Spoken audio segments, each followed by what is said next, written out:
Präzises Zielen aktiviert. Gegner schwer beschädigt. Ziel erfasst.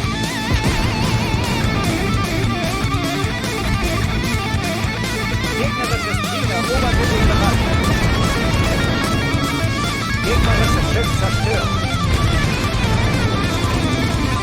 Wir werden angegriffen.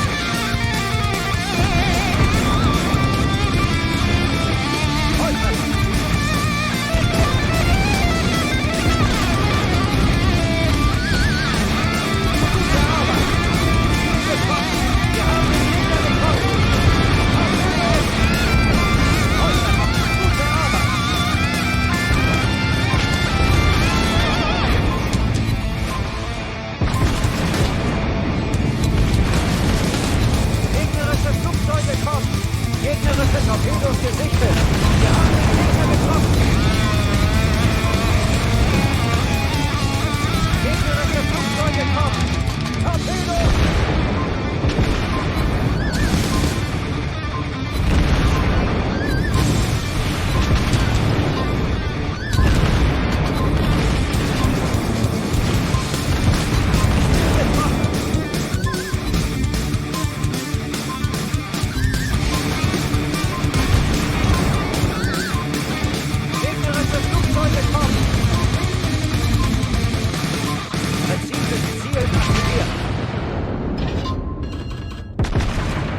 Wir haben den Gegner getroffen.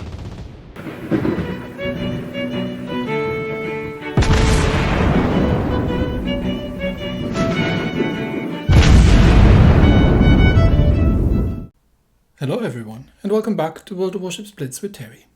Today we are back in a ship that I have reviewed a long time ago, and that has brought up a couple of questions recently. This is the Bismarck, the Tier 8 German tech tree battleship that actually existed for a change. And people are a little confused about, well, not necessarily confused, but people are struggling with the Bismarck, I have the feel. And I still really like this ship. And the question that's obviously coming up with things like the Atlantico and others, does it even make sense to play Tier 8? Does it make sense to play a ship at Tier 8 that requires you to somewhat be aggressive to play within secondary range with all these things out there, with new Chinese carriers and all these shenanigans, with the Pan-Asian light cruisers and all these things. So let's talk about the Bismarck a bit. First of all, let's have a quick look on how I have set my Bismarck up. This is my personal account. I've been playing the Bismarck again for a while just to get the battle honors. So this is not a 12-point captain historical camo Bismarck or anything. This is just a stock standard tech tree Bismarck, and I'm using what you would generally consider a secondary battery build. So we're looking at the elite bonus. You get the choice between two different bonuses. You can either get the reload time on both the secondaries and the auto secondaries down by 10%, or you can get better damage reduction and better citadel protection. But this is percentage based. So if we're looking at the damage reduction and the citadel protection, the Bismarck has a damage reduction of 15%. So it's not an awful lot that you get. You get a bit more, but it's not an awful lot if you wanted to go for the other one. With this setup, we get the... we'll look at that in the end, but these are the two choices that you can take. I prefer damage output over tankiness, because it's not a massive difference, especially on these numbers. I am also using the secondary battery mod 2, which is one of the, I think, German special ones that gives us plus 10% range and minus 10% dispersion on both the manual and the auto secondaries. There are a couple more options here that you can take, but we'll look into that again in a minute as well. A possible one would be to get you 15% reload time again on the manual secondaries on the 150s. But I quite enjoy this one, especially for the range, because it allows you to use your secondaries earlier. Now, propulsion mod for me is sort of a given. I know that there is at least one other sort of choice that people generally considered, and that would be the armament modification, interestingly enough. Because this allows you to get your secondaries back online quicker when they get shot off, which happens. The third slot, no, we're not doing a concealment build on a Bismarck. This is going into steering.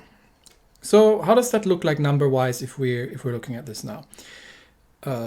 We've got obviously no changes on the main guns, but we've got the 150mm secondaries, and we have 6 twins of those, 3 on each side. We get these down to a 7.38 second reload and an almost 7.6 kilometer range. And the 105mm auto secondaries have a reload of 5.4 seconds and a range of 5.3, so almost as much as torpedoes, the standard German torpedoes at this tier. The rest hasn't really changed. So why is this difficult? Well, as you've seen, you kind of need to get into 5 kilometer range in order to make things happen. Well, yes, but, and this is the big but, right? So you'd say, okay, this is a brawler. This is a brawler ship. This is a brawler build. You want to get in close and personal. Yes, but you're not invulnerable. You have nowhere near the armor protection difference from this to other ships that you have at, say, tier 10. So let's have a quick look, for example, I don't know. Let's take a North Carolina. So from what we can see, the North Carolina has a 12.5% citadel protection, but has the same damage reduction as the Bismarck. The Bismarck has better citadel protection. Plus, the Bismarck gets the German battleship. I don't know. I tend to call it turtleback, but I know it really isn't. There's just too much the mechanic in on PC. But it's really just the second damage roll if you're getting a full penetration, and you would have gotten a citadel. You have to do a second roll to get through. Sort of. That's what that is.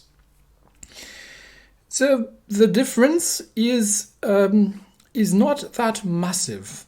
And Bismarck's got a decent hit point pool and has got a pretty good citadel protection, so it's not impossible to citadel a Bismarck. But it's not that hard either. The difference between these ships is not that massive. So if we look, for example, maybe, I don't know, don't have one of those, so I'm gonna have to check over in the tech tree. Bear with me here. So if we look at the Vladivostok, right? We've got better damage reduction than on a Bismarck. We don't have the same citadel protection, but you're not unique armor protection wise, is what I'm trying to say. It's not like the relatively massive value that you have on the Großer Kurfürst. So can you just, if you're in a Bismarck, can you just sail forward and straight into the enemy? No, you cannot. And you never could. This is not a new thing. This has never worked, right? Unless the enemy team is derping. But you have to understand what your ship can do, and you have to find the opportune moment. This is true, by the way, also for the higher tier ones. Not because, they are better armored, but you still can't do this kind of thing. If you're going out in a Großer Kurfürst and you sail straight into, I don't know, a Colombo, a Vermont, and something else, then you will get shredded. Yeah, armor protection or not. So the thing with the German battleships is that they are very good at brawling, and they have a survivability that allows them to do these kind of things, but they're not invulnerable in any way, shape, or form. So what I mentioned earlier, the other thing that you could do, and that I have seen people do, and I'm personally not a huge fan of, but you could go for the main battery mod and just go for dispersion, because the Bismarck actually gets precise aim. Now the Bismarck also gets one of the secondary overloads, which gets the reload down and all these nice things, but you only have one of them. But you have 3 precise aims, and even though it's just a precise aim 1, this is a 25% accuracy improvement. And these guns are German guns. They hit pretty hard. You got 8 of them, and their base reload is 19 seconds. That is relatively quick, because you only get 8 of them, but still.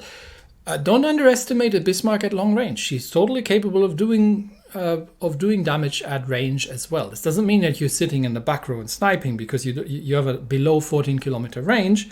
Compare that to some of the Americans, and yeah, things are slightly different.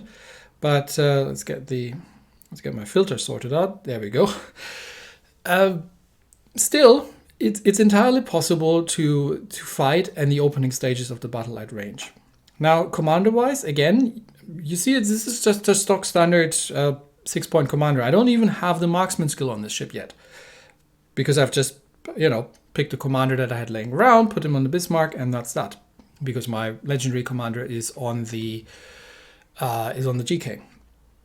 But the other thing that I mentioned earlier with the repair build, if you combine the 50% repair time from the module with another 33% repair time from the armament repair expert, you don't necessarily have to use a Damacon to get your guns repaired.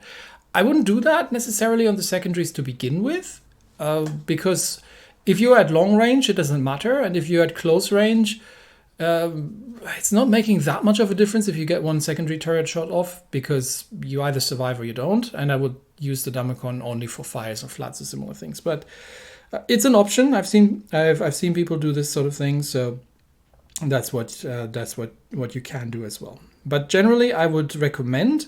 And why am I now getting all these? Stop that! Stop! No, shoo, go away. It's not that I just logged in game. I've been in here for the last, almost 10 minutes. And now you decide to show me all the pop-ups.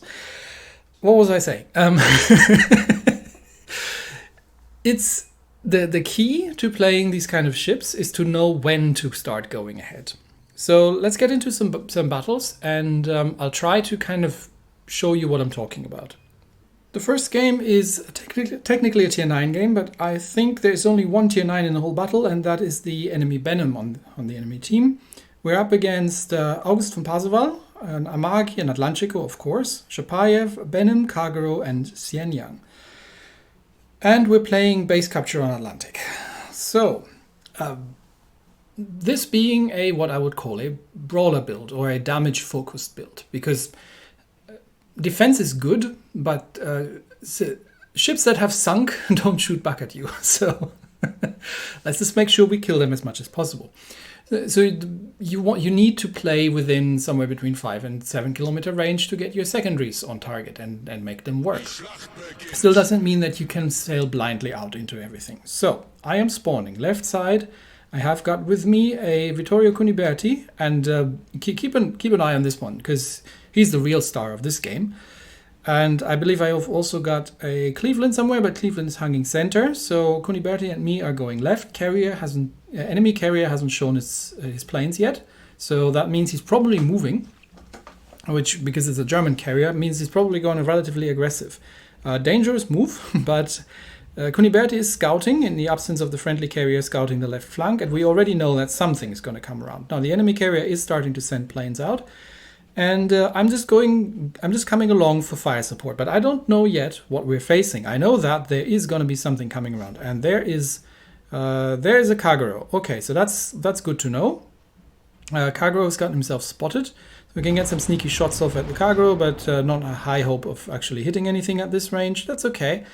It's just an attempt. And so we've got Kagero and Amagi. Now Cuniberti is drawing off.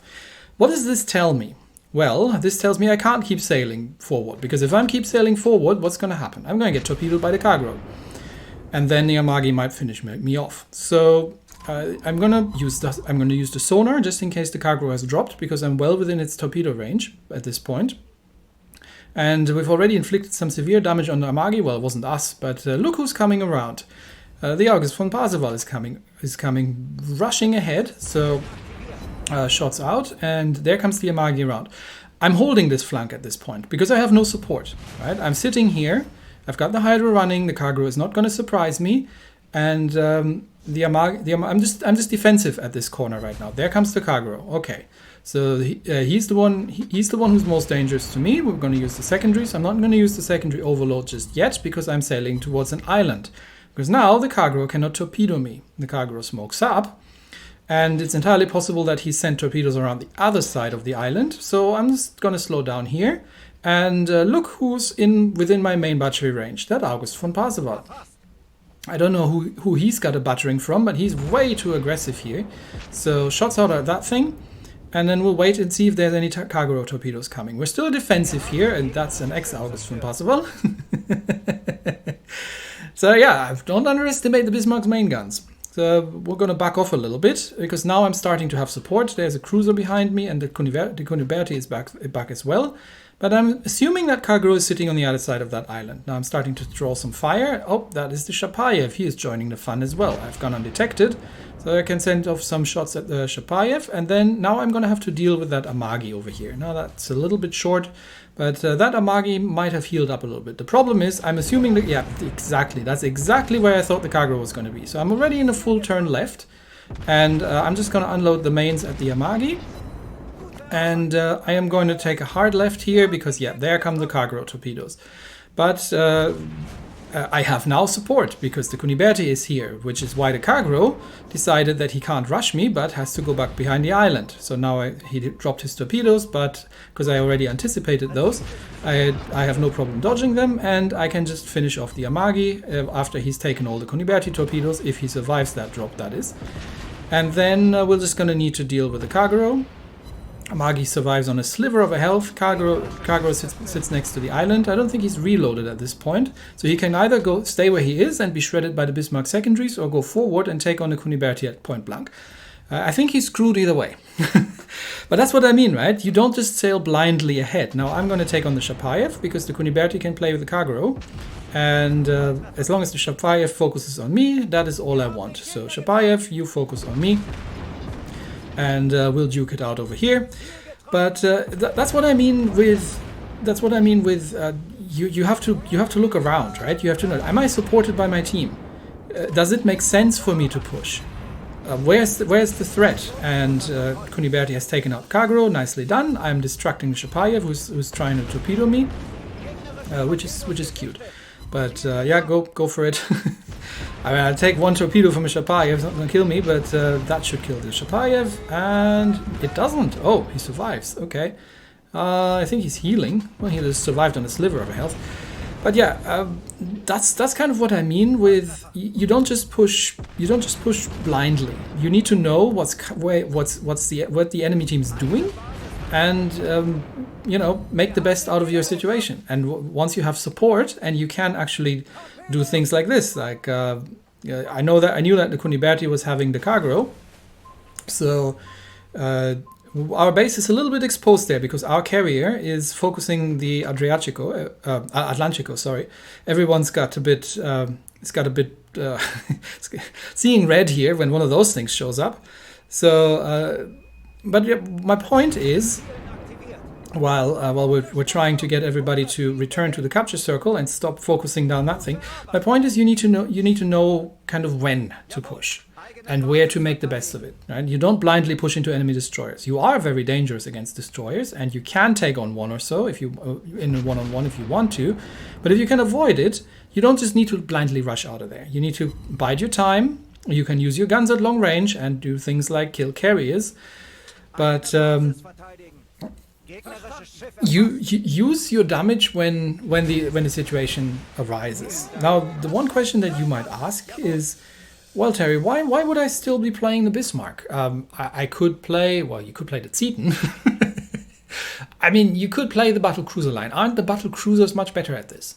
Like, stay at the range at first, and then when the situation arises, you go in and, use your superior damage output, because those things have torpedoes and the Bismarck does not. Why would you want the Bismarck? Well, the Bismarck is a battleship. The Bismarck can tank. The battle cruisers are not battleships. They are battle cruisers. They cannot tank. And while we're waiting for that, and well played by the Kuniberti for going after the destroyers and securing the cup. Told you that was it was the real MVP here. The next game I'll show you what I mean with you can tank things. And again, keep in mind that this is a stock Bismarck. This is not a historical camo premium premium consumables, 12-point captain, legendary, whatnot, Bismarck. Anyway, we did come on top of the team, and we have, let's see what damage we've done with our secondaries. Once we get across that screen, yeah, 21,000 points of damage with the secondaries. Don't underestimate those. And yeah, well done, well played on the Kuniberti. Now, in the second battle, we're playing Domination on New Dawn. We are up against Kaga, Massachusetts, enemy Bismarck, West Virginia, Wichita, Tashkent, and Leningrad. So off we go. Same thing again.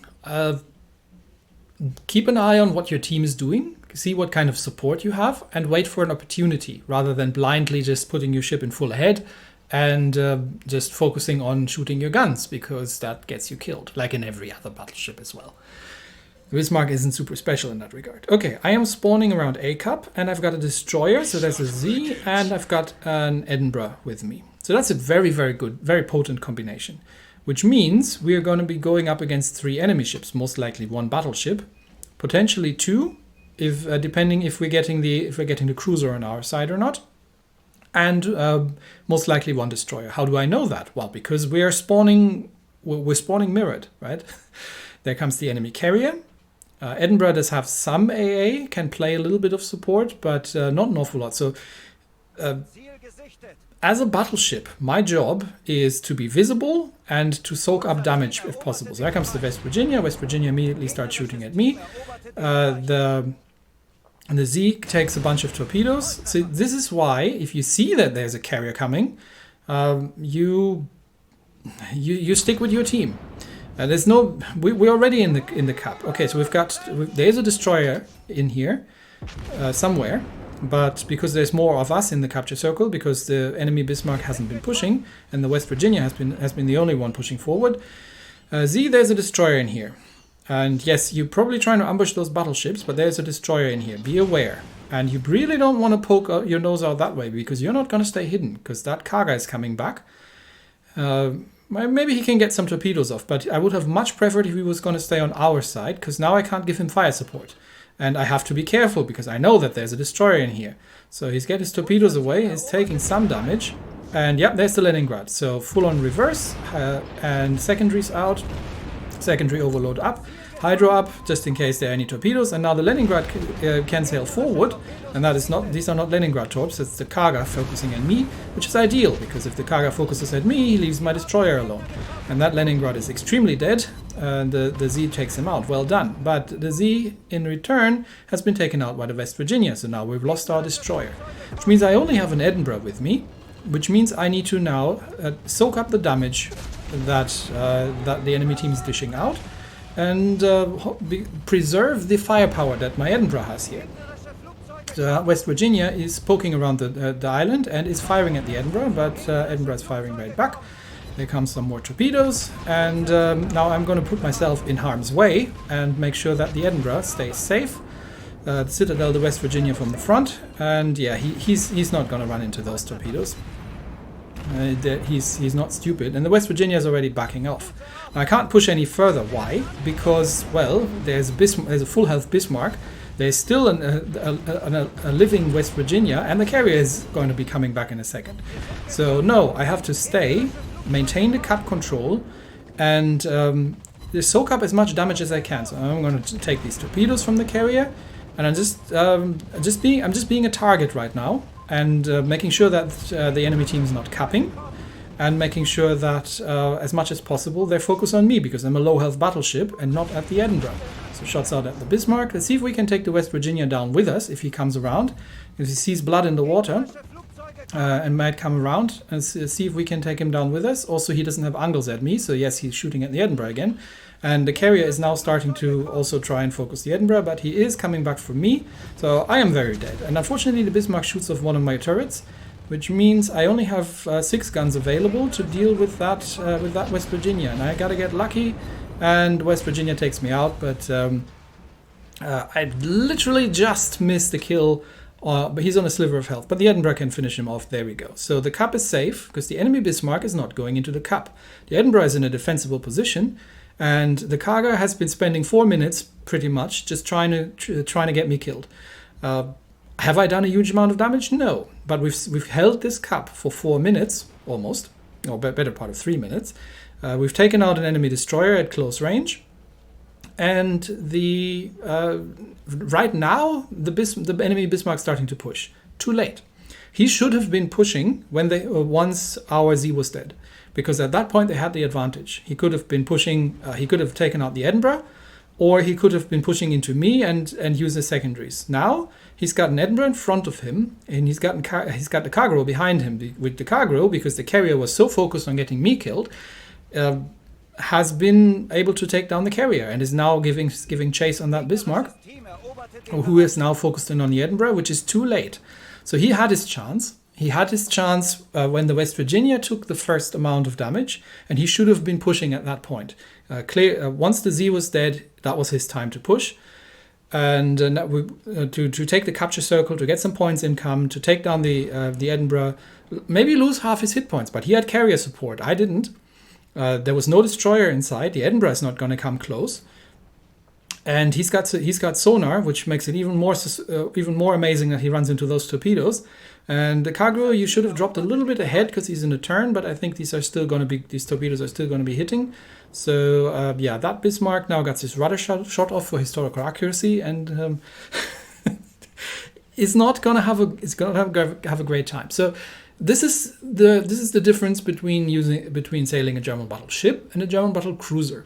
In a battleship, you can put yourself into harm's way for a while and just soak up the damage from the enemy team, keep them out of the capture circle, and dish out some damage yourself as much as you can, but mainly keep your teammates alive and give the enemy something else to shoot at. That's what you should do in all battleships, but especially in one that is relatively well armored like the Bismarck. And yeah, that enemy Bismarck has absolutely no chance. He is now going to die either to the Edinburgh or to the cargo once he reloads his torpedoes. But yeah, Edinburgh takes him out. Well done, Edinburgh. And we are holding all 3 capture circles. So while that enemy, I think it was the Massachusetts, has absolutely massacred our team, the one thing that the Massachusetts has not done is to secure the capture circles. And that means we're leading on points, which means these two need to do absolutely nothing. And to their credit, that's exactly what they're doing. Congratulations in the team chat. And they're just sailing around the outside there because we are so far ahead on points that the Massachusetts would have to kill both of them, which is never going to happen. So well played. And this is why you keep your teammates alive, like a light cruiser, because they come in useful. And there comes the Massa, but it's too late. You should have sailed through the center, take all 3 capture circles, and then get into this area. So this is something you can do in a German battleship as well, and know when you need to push. Don't be too early, but also don't be too late, because if you're too late, you don't have a huge impact on the team or on the battle. If you're too early, you get yourself killed too early, and know when to be aggressive and when to be defensive. So yeah, my commiserations to that Massachusetts. 120,000 points of damage, and it still wasn't enough because you haven't held any capture circles, and I've kept my Edinburgh alive. Anyway, I hope that gave you a little bit of a pointer as to how I like playing the Bismarck. I've still got actually one more battle, and I'm going to do that in a separate video on Saturday, because that is not just about the Bismarck, but also about tactics. And I'd like to edit that a bit more and pause and talk about it a bit more. So that's why you get that separately. Anyway, that's it for me today. Thanks, everybody, and I will see you next time. Bye-bye.